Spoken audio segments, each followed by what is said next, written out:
All right, if you skip these three books because they're under 4 stars, you are missing out big time. A lot of the times when people want to pick up a book, they go to Goodreads and see the rating. And if they're under 4 stars, many people don't give them the chance of day. And I think that's a big mistake. All right, first up is a book I've been talking about a little bit lately, and that is Of Mice and Men by John Steinbeck. I'm pretty sure that this just has under 4 stars because a lot of young people have to read this for their schooling and they don't really care about digging in deep into works. So they just don't really understand the true meaning behind Of Mice and Men. And yeah, and if they read this book again later on in life, I guarantee they give this a 4 and above. And yeah, it's just a fantastic book.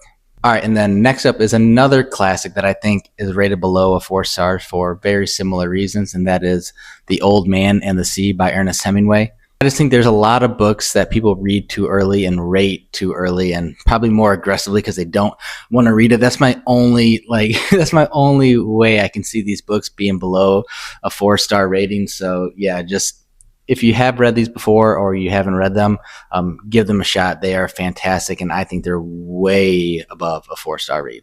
All right, and then next up is a book that got really close to a 4 star, but that is The Empire of Silence by Christopher Ruocchio. This book is the first book in a 7-book series that is absolutely fantastic, and I think that a lot of sci-fi and fantasy readers want this instant gratification, this nonstop action, and they don't want to think too much when they read these books. I know they definitely want to think, but just not like this deep character building, slow rolling first book. And I think a lot of sci-fi and fantasy first books are slower, and they always get a worse rating than all the the books following. And I just think that's criminal because if it wasn't for the buildup of the first book that gives you the background of everything, you're not going to get this amazing feeling you get for the rest of the books in the series. And The Sun Eater does just that. This is one of the best first books out of any series that I have read. This is my favorite series I've ever read, and The Empire of Silence is a fantastic book, well above 4 stars for me.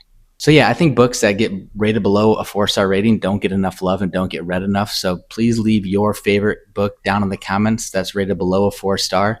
And yeah, as always, peace and God bless.